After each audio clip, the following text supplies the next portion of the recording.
The X Zone Radio Show with Rob McConnell is largely an opinion talk show.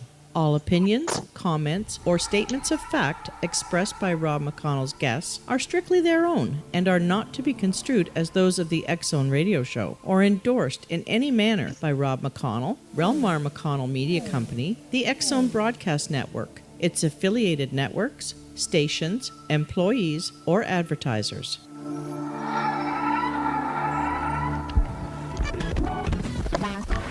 All Hit Radio.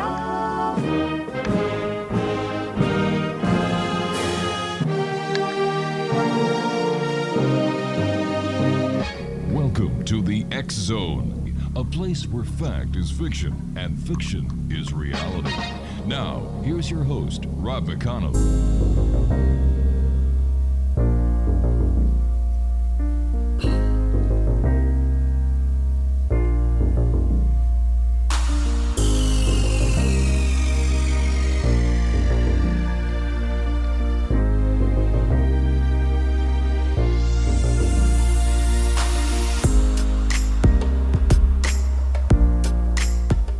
And welcome to another edition of the X Zone Radio TV show. I am Rob McConnell. We're coming to you from our broadcast center and studios in Hamilton, Ontario, Canada.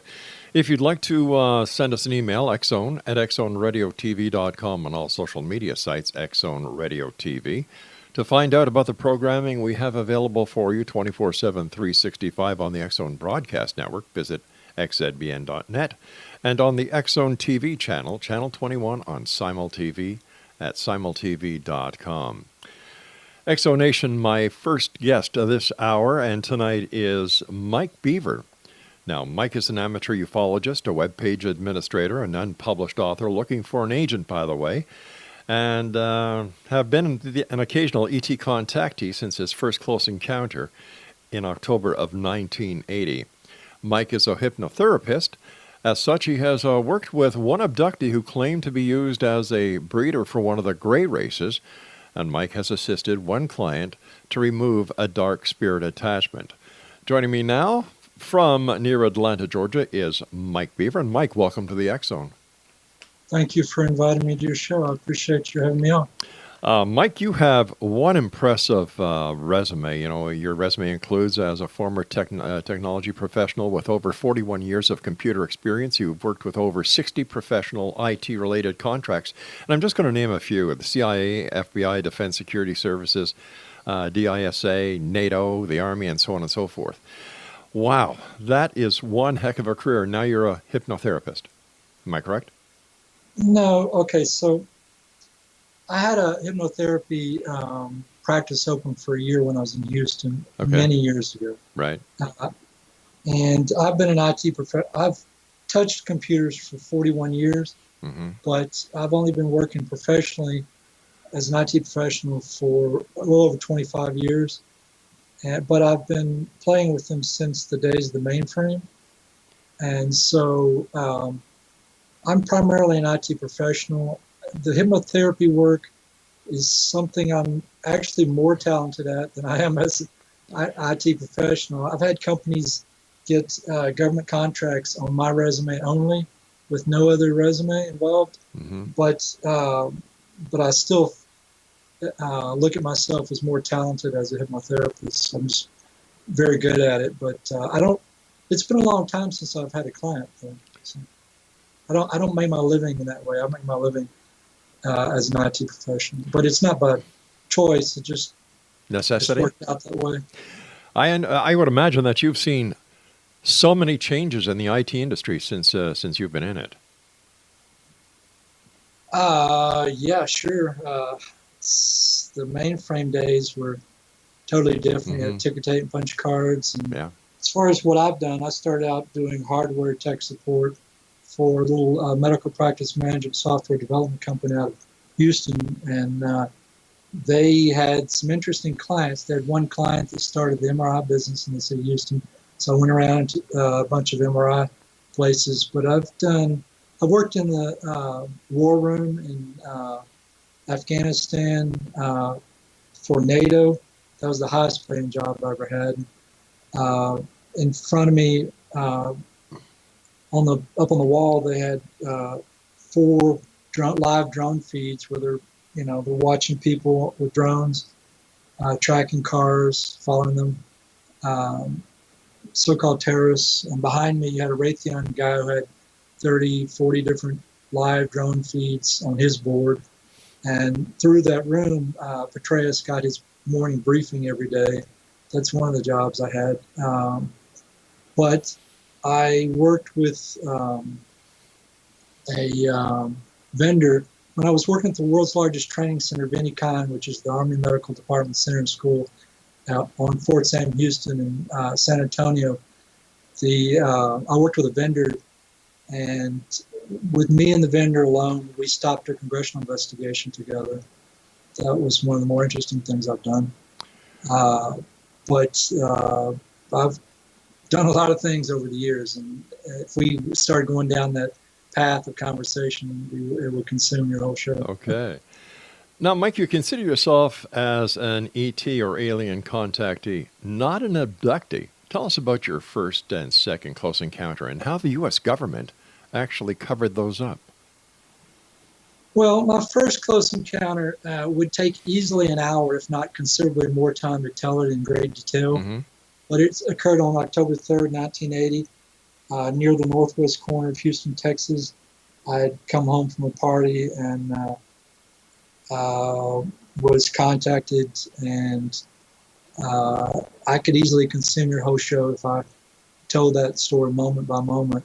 But my second encounter 6 months later was on or about April 13th on Cape Canaveral, NASA's Cape Canaveral base before the first space shuttle launch. I'll tell you a snippet of that encounter so it relates back to the first one. Mm-hmm. We were going on base about 5 a.m. in the morning, maybe 5:30. It was pitch dark. All the cars are following each other really close. And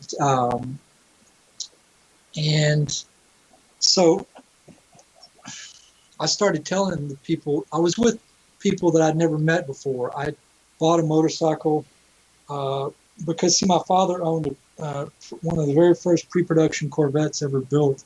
It was before they started producing the fiberglass Corvette, mm-hmm. and cops would stop and give him tickets all the time when he wasn't even speeding, just so they could see his car. So I had the same idea. If I bought this motorcycle, I'd get on base. Well, after my first encounter, I wanted to leave the planet, and I changed my mind at the last minute and decided not to go. So after that, I thought, well, I made a mistake. I wanted them to come back and take me again.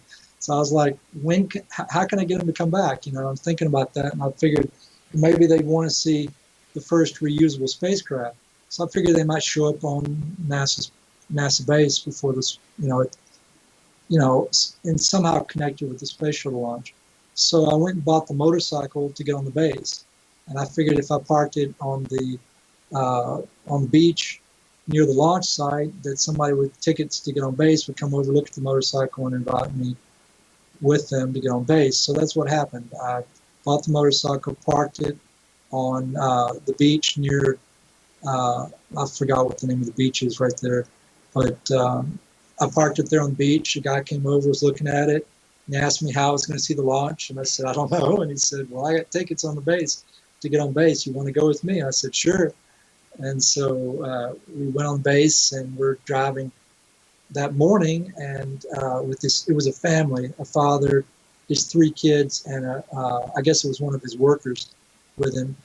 And I told them about my first close encounter. So it takes, like I said, it takes about an hour to tell that story. Right. But we were driving really slow, and it takes a long time to get from the gate to get on the base to the launch site. So I had enough time to tell them the whole story. So I told them every single moment of the whole first encounter.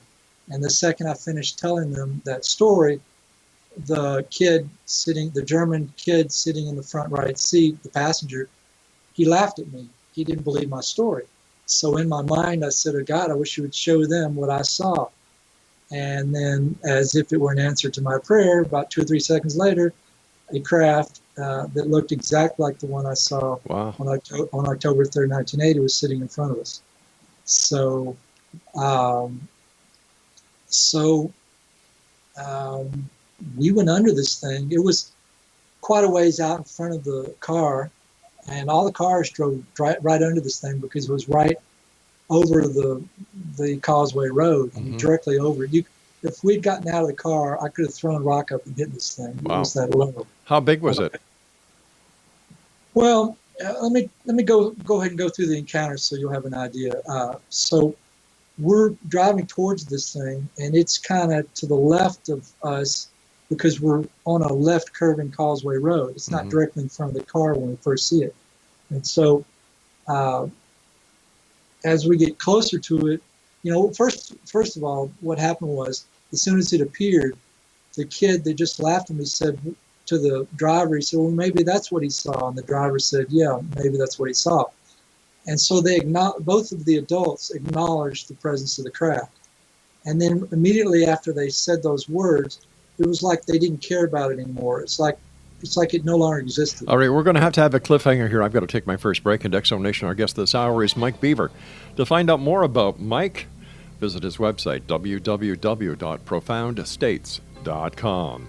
This is the X Zone. I am Rob McConnell, and we're coming to you from our broadcast center and studios in Hamilton on Ontario TV, on XZBN, and on Simul TV.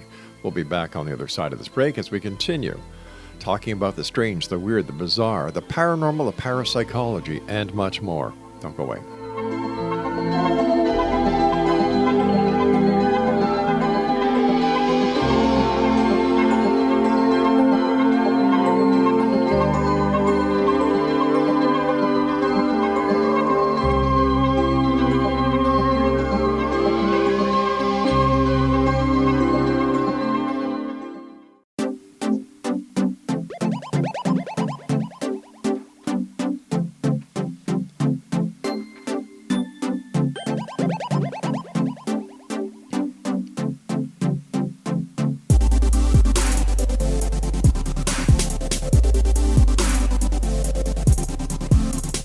Exonation, Mike Beaver is our special guest this hour. His website is profoundstates.com. And before we went to the commercial break, we were talking to Mike about his first encounter, or his second encounter that he had.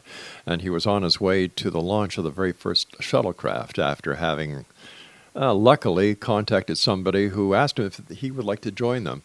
Because the guy had an extra ticket. Mike had a brand new motorcycle. He was sitting on the beach, and, it works. So, Mike, go ahead and continue your story, please. Okay, first of all, my site has no www, and it's just profoundstates.com. Second, okay, so we're on NASA base before the first spatial launch. It's pitch black outside. It's 5:30 in the morning. I'm in a station wagon. I'm in the back seat. There's two kids to my left and one behind me, and a guy driving that I barely knew. The tickets were per vehicle, so they weren't per person. So anyway, the craft that appeared in reference to my request, we're driving towards it. The kid who laughed at me acknowledged the presence of the craft, and so did the driver. After that, it's like they didn't care anymore. So as soon as the craft appeared, the very first thing I noticed was, besides the fact that it looked the same as the other craft that I saw 6 months earlier, was it was spinning very slowly at eight equidistant lights on its edge. It was like a black hole, basically, with 8 equidistant lights on the edge. It was not vibrating like the one before, but it was spinning very slowly. And we went after it appeared, I looked at the kids, the little boy and little girl sitting to my left, and it was like somebody shot them with a freeze ray. They were just totally frozen. They were looking around at everything up until the craft appeared. Once it appeared, it was like something, shot them with a freeze ray. They were absolutely frozen. And the kid in the back seat, and the little area passenger, or the place where you put your luggage behind the back seat, little boy, really small boy, he was frozen too. So the 3 kids were frozen. The adults were all not frozen, but the the driver and the passenger in the front seat, they acted like they didn't care about the craft after they acknowledged its presence. So we kept getting closer to it, and as we went under it, you remember it was like right above the road, and it's bigger than the road itself, but not much. So the window on the station wagon is concave or convex. It's kind of curved outward. Right. So I stuck the top of my head against the window and looked straight up, because there's a part of the window where you can see straight up because it's curved out beyond the edge of the vehicle. So I looked up and I could see the edge of the craft when we were directly under it. And so it was maybe at the most probably 2 times bigger than the width of the road plus the runoff. So it was not terribly small, but it wasn't that big either. So go ahead. I was going to ask you, why do you think, did other people seem to see the craft as well, or was it just you who saw the craft? Like, was there any attention being made to this craft right in the middle of a road with everybody going to see the first space launch for the Challenger? None at all. Wow. Nobody stopped. All the cars drove directly under this thing. And I must assume that what happened to the adults in my car happened to all the other people in the other cars as well. They either got frozen or they got disinterested really quick. So I've seen that the disinterest or lack of interest, I've seen that in other people too. I'll tell you about another one here in a minute. It's similar. But anyway, we kept driving around the Causeway Road that kept curving to the left, almost coming back to meet itself. And I kept looking back at the craft behind us, and even the adults didn't turn around and look back. They just kept like they didn't care that they had just gone under this thing. They never looked up at it when they were underneath it. Nothing. It's like as soon as they acknowledged its presence, immediately they lost all interest. So anyway, I'm looking at it as we're driving away from it, and it's just sitting there spinning very slowly. And we got all the way to where the trees blocked out where you couldn't see it anymore. Once you get to a certain point, the trees blocked its view, and so I couldn't see it. It never moved during that whole time other than spinning in the stationary position. So anyway, if we have time at the end of the show, which I doubt, but if we do, I'll tell you more about the first encounter. So Omni Magazine was going to print my story. Remember Omni? Yeah, sure do. Okay, so one of the reporters called me and said for me to that she would call me back. This was back when there was no free long distance. Right. And she said she would call me back later on that night after like 11 o'clock from New York. And so she called me back later that night. We were on the phone with them paying, I guess, reduced long distance for an hour on the phone. And they said, or she said, without any question whatsoever, they were going to print the story. And I was really kind of surprised that they had no qualms about printing it. I figured they must have found somebody to verify the story was true. So, but I don't know why they were going to print it. I mean, they must have had somebody verified. I don't really know. But they said without any doubt they were going to print it for sure, no questions. So she said she gave me her work number, said to call back in a couple weeks to know, so she could tell me what issue they were going to publish it in. And so I called her back a couple weeks later. Her phone number was not to her work number. She called me from a house, and her phone number was her house number, or apartment. So I called her back 2 weeks later. Her husband picks up the phone, and he said, "What's this about?" I told him what it was about, and he said, "Don't you ever call this number again." And I was like, "Okay." He was very angry, and he gave me her work number. He said, "Call her at work." And so I said, "Thank you," and I hung up, and I called her at work. Her publisher or her editor picked up the phone, and we had a long conversation. And she said she wasn't sure if they were going to publish it or not. She became hesitant, and she said call back in a couple of weeks. But one thing she said right off the bat that kind of caught me was the girl no longer worked there. She still worked for Omni, but no longer at that facility. So I couldn't get to her with her home number because her husband didn't want me calling that. Sure.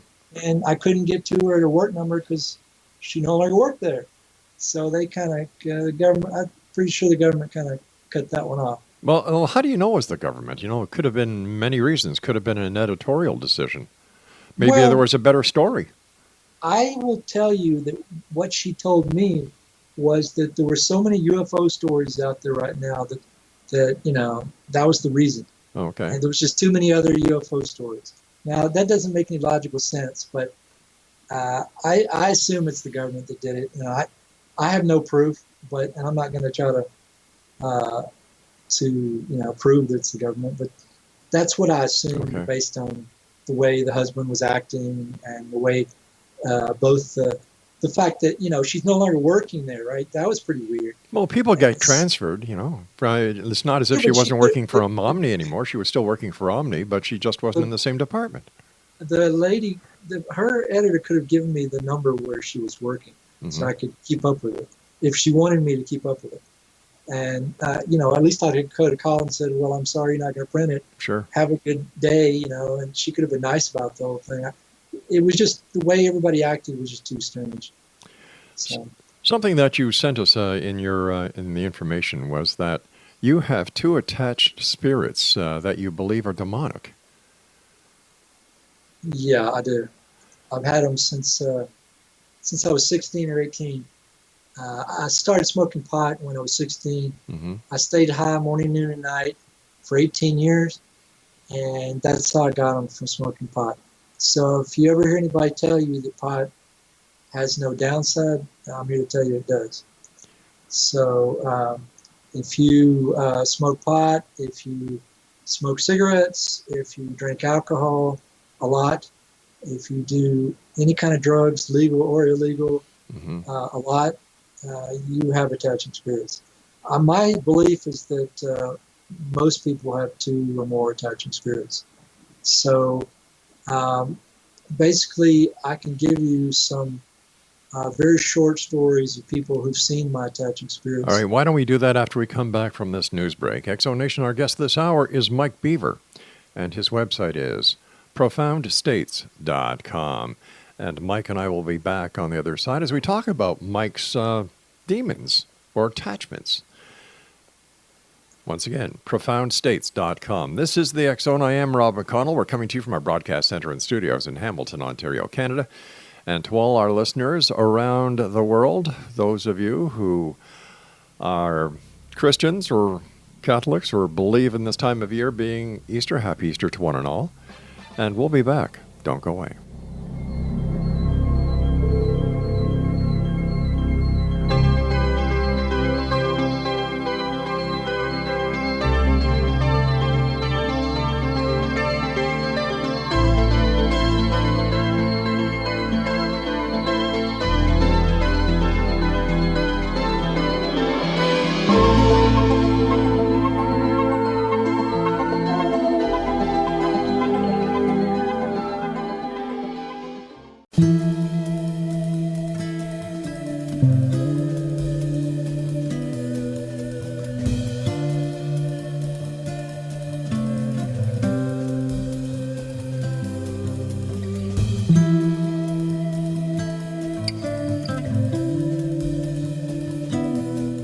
Welcome back, everyone. Mike Beaver is our special guest this hour. His website is profoundstates.com. Mike, before we went to the break, we were talking about the 2 attachments that you have that you believe to be demonic, and you were going to give us a couple of examples of, people who actually saw your demons.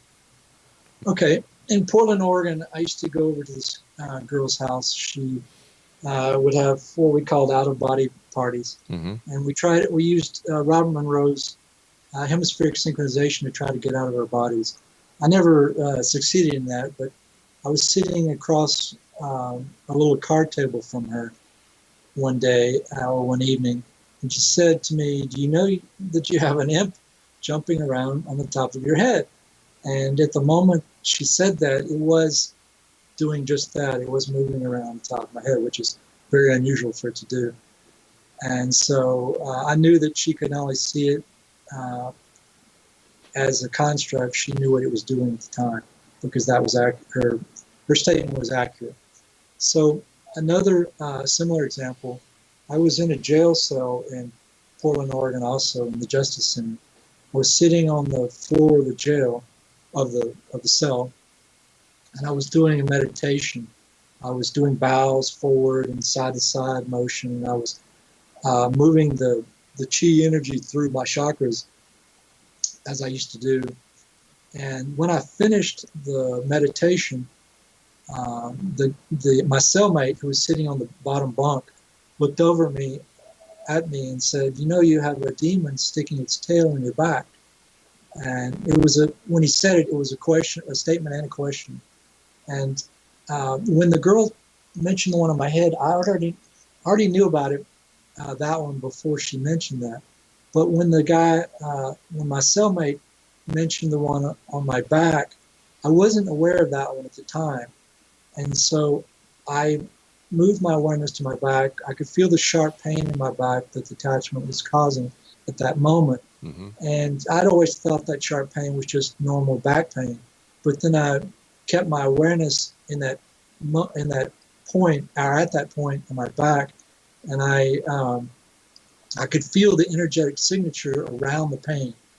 And I knew that wasn't, normal back pain is not going to have an energetic signature on the surface of your skin like that. So I tell people, I was sitting on a plane one time and I was talking to this lady, and I said to her, if you have an attaching spirit on your back that causes your back pain, or your back pain, if your back pain is static in a particular location, then it's normal back pain. But if the back pain moves around on your back, then it's not. So these different types of pains, the symptoms of an attaching spirit can be similar, like with a headache, to a normal headache, but it's different. With an attaching spirit headache, it's more localized. You can put your hand on your head, and as your hand is on your head, the pain goes away. You take your hand off, the pain comes back. You put your hand on, it goes away. So your hand is blocking the energy from a spirit that's sitting on the surface of your skin, penetrating your body, but for some reason it doesn't penetrate your hand, which I, to this day, don't understand why, but that's just something I've come to understand. But my wife and I were living in Portland, Oregon, as you must know, and we came across this lady who thought she had some healing power, and we traveled down to southern Oregon into this lady's property out in the middle of nowhere, and they were living in a double wide. We walked into her double wide and sat down. Her and her husband were sitting there, and she points her finger at me and says, "You're healed." And I'm like, I look at her like she just lost her mind. And so I knew she didn't have any powers at that point. But so we hung out for a little while, rode the motorcycles, did this and that. And then we left and went back home because we knew we weren't going to get any success with removing my attachments from them. So, but after we got back to Portland, Oregon, where we lived at the time, 2, 3, 6 weeks later, she calls me and says she talked to her psychic friend. And she said her psychic told her that I got my attachments from smoking. And she said, "I never saw you smoke. Do you smoke?" And I said, her psychic friend never told her that it was pot. So she just let it trail off at smoking. And so I told her, "Yeah, I don't. I used to smoke pot. I was hooked on it for 18 years, and I broke that habit. And I no longer smoke, but I did for 18 years. So yeah, I used to smoke, but not anymore." So that's how I found out that I got the attaching spirits from smoking pot. Basically, these different substances that you imbibe break down the auric barrier around the body, make holes in it, and allow the attaching spirits to get in. So But I worked at Wilford Hall, the Air Force's largest medical facility. And there was a guy there that was even more technical than me, far more technical than me, ran his own team. His father, to this day, if he's still alive, is an exorcist. And he used to help his father hold people down when his father was giving them exorcisms as a kid, or when he was a kid. And we went to lunch one day, and I shook his hand to greet him before we ate. And he said, we were talking about various esoteric things while we were eating, and he said that the moment he shook my hand, he knew I had attaching spirits. Wow. He didn't say it in exactly those words, but he did say that. So that's some of the evidence. Sure. Besides, now, speaking about possession, your wife became possessed, and as a result, you almost spent 2 years in prison for confining her to a space to keep her safe. Tell us about that experience. Well, okay, so I was sitting in a rocker recliner like the one I'm sitting in now, in front of my computer in the living room, because we only had one bedroom at the time. And the first thing I noticed was she was drinking in a different way than she normally drinks. She likes wine. And so she would take a drink of the wine she has this big thermal mug that she uses, and then she would sit it down, and she would keep it down, sitting down, but she wouldn't release the mug, and it would be sitting down for like 1 or 2 seconds, and then she would take another drink, and she would sit it down, and without releasing the mug with her hand, and she would take another drink, and she kept doing this over and over, and I'd never seen her do that prior to or after that event. So that was the first symptom. And then I looked at her eyes, and her eyes turned black. The whole, everything, totally black, all the way across. And then they turned red, completely red. And then after that, her eyes rolled up into the top of her head. And then it would repeat, black, red, white. And that kept happening over and over. And then at some point, she stood up and turned to her right and started to move. She started to take a step, and she never made that step. She was like somebody shot her with a freeze ray, like the kids in that encounter I told you about. She was totally frozen. And I'm sitting there wanting to focus on what I'm doing. TV's on in the background, and I'm staring at her, waiting for her to move. And I leave her standing there for like a long time. It could have been 5 minutes, 10 minutes. It could have been 30 minutes for all I know. It was a very long time. I just left her standing there, waiting and waiting and waiting for her to move, and she never moved a muscle. She was totally frozen. Finally, at some point, I got up, and without really thinking about it, I walked over, grabbed her by the wrist, led her into the bedroom, threw her on the bed, and held her by her wrist standing beside the bed. And she came to, but she was freaking out. She thought I was trying to kill her. And nothing could be further from the truth. I'm a very well-trained martial artist. Chuck Norris's best friend, and Chuck and Aaron tested me from his brother, tested me for my black belt in '81. So if I wanted to kill somebody, I wouldn't be trying, and it wouldn't take me more than a quarter of a second. Anyway, so she was thrashing around so much on the bed that I knew I couldn't control her, just standing there beside the bed, holding her wrist. And so I got up on the bed and I sat on her legs, facing her, her upper leg, and held her wrist tight enough to keep her from breaking free. And she was thrashing around with all of her muscles so hard that she created welts up and down her arms. And all I was doing was using enough force to keep her from hitting me. And at certain points, she would calm down. And when she calmed down, I would let her go, and she would try to take my head off. She almost blinded me. She hit me like right next to my eye, as hard as she could. And so I grabbed her wrists again. I kept holding on to her. until she would calm down. And at some point, her eyes rolled up to the top of her head, like you saw on the TV show Heroes, where the guy would do the paintings with his eyes rolled up in the top of his head. And she fell back, and she stopped breathing. All right, stand by. We're going to take our final break here. Exo Nation, Mike Beaver is our special guest, profoundstates.com. And Mike and I will be back as we wrap up this hour here in the X Zone from our broadcast center and studios in Hamilton, Ontario, Canada. My name is Rob McConnell. Happy Easter, everyone.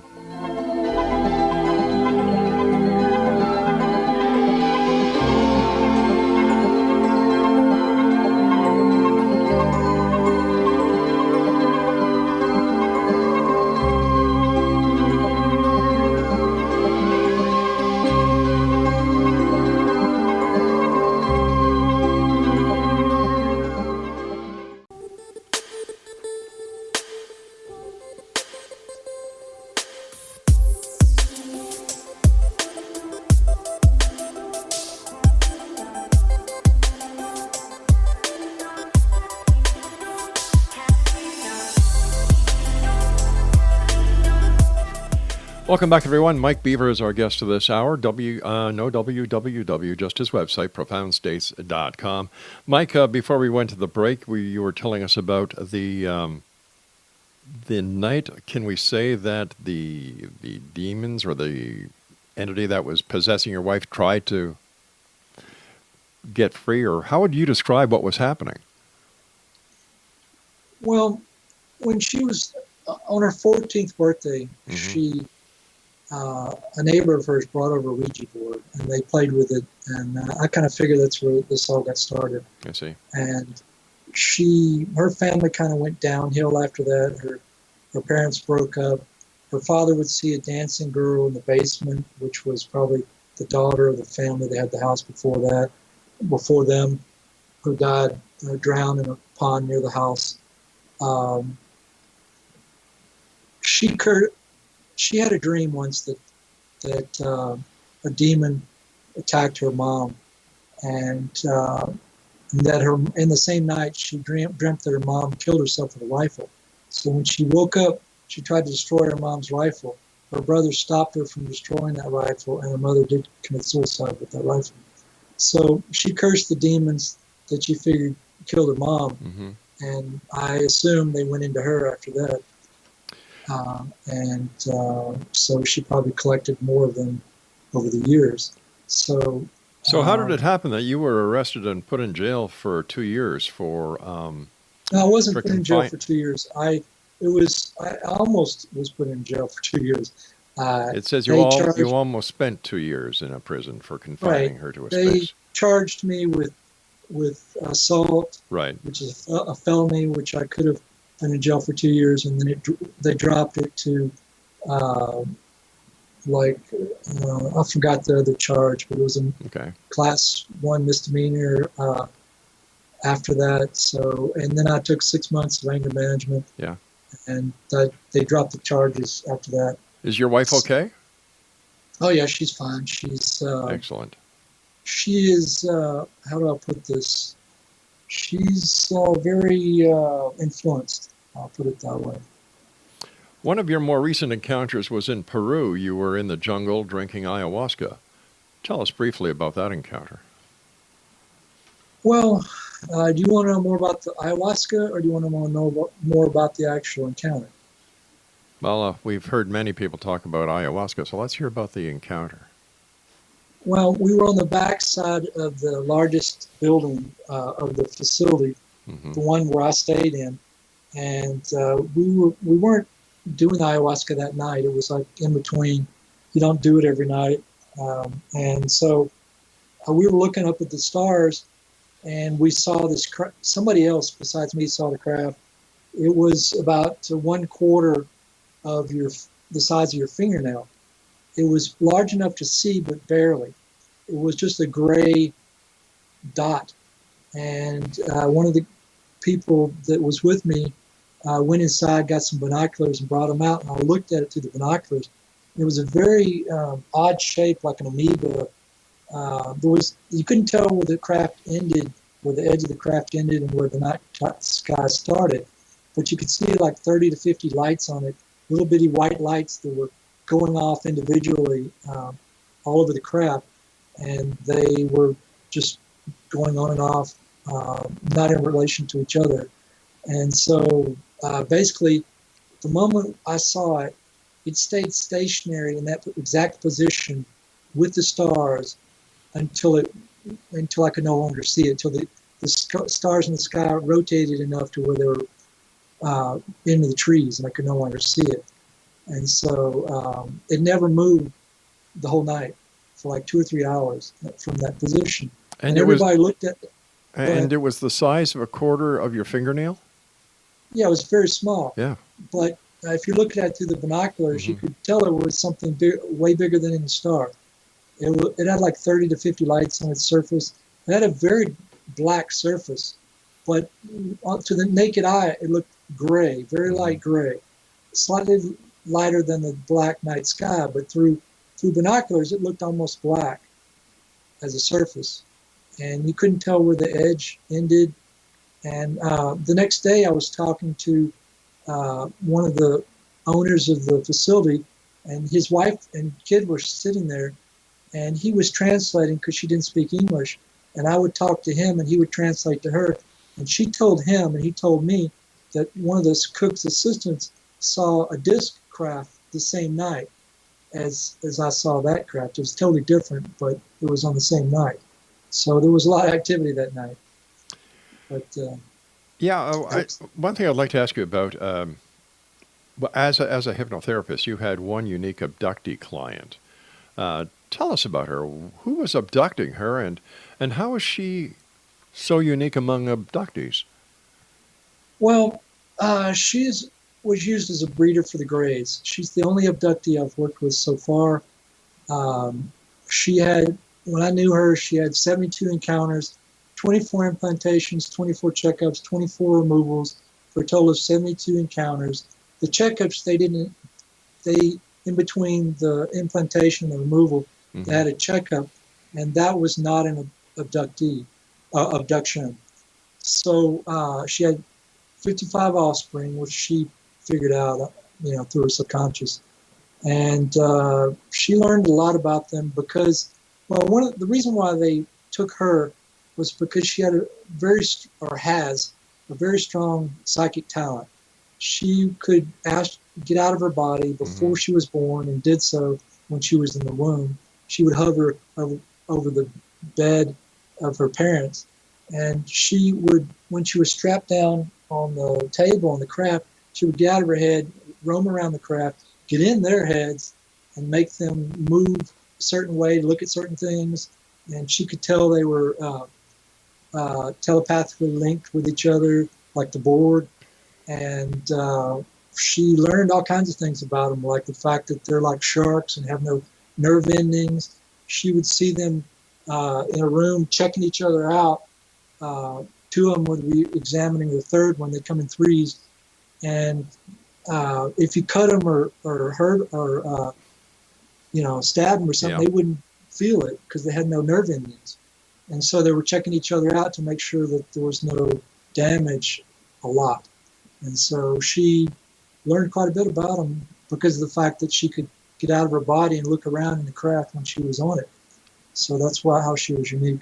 Did she ever find out where they were from and why they, like what their intentions were? She assumed that, or she said that they were abducting us because, the breeding allows them to continue living. I think they're at the end of their genetic road map, and I don't think they can breed anymore without cloning. And so they're breeding us so that they can continue to survive. But this is only one gray race. I personally believe there's like many, many, many gray races, just like there are many humans. I had an encounter on Virginia Tech one day playing Frisbee with some humans, and they were not humans. But anybody looking at them would have thought they were humans because to all purposes and extent, they looked exactly like you and me, but they moved around at the blink of an eye, and I didn't see them disappear, but they came to where I was in that field without me watching them walk up. And I was looking around the whole time playing Frisbee, looking for somebody coming my way so they don't run over them and kill them. And nobody ever walked up. They were just there. And then they left with that, and I looked around, and they're like nowhere walking off. And then they came back, and they left again a second time. And I'm like, none of this was possible. The humans, this field was humongous in size. There's no way for a human to walk across the field and to be anywhere close to me without seeing them walk up ahead of time. You know, you said yourself that you had been using marijuana for 18 years. Is it possible that you were high when this happened? When which happened? Well, you know, that you saw the humans, you didn't see the humans, and you couldn't understand how they did what they did. No. This was when I was married to my wife. I stopped smoking pot long before I met my wife. See. Many years. Listen, we've got a minute left. What are your final words for the X Zone Nation tonight? Well, I'm looking for an agent, whether it's a literary agent or a larger agent. Mm-hmm. I want to thank you for having me on my show. Don't forget to look at my website. At the top right-hand corner of my website is an excerpt from an index of my book. Check out the excerpt from the book and the index.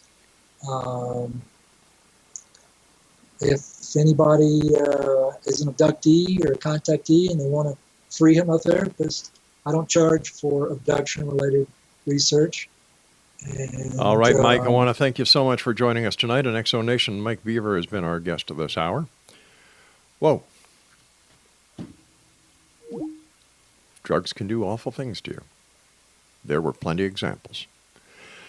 If you'd like to find out more about Mike, visit his website, profoundstates.com. I'll be back on the other side of this break, and for those of you who are going to be leaving us this hour, I'd just like to remind you, to each and every one of you, to have a super and safe Easter weekend.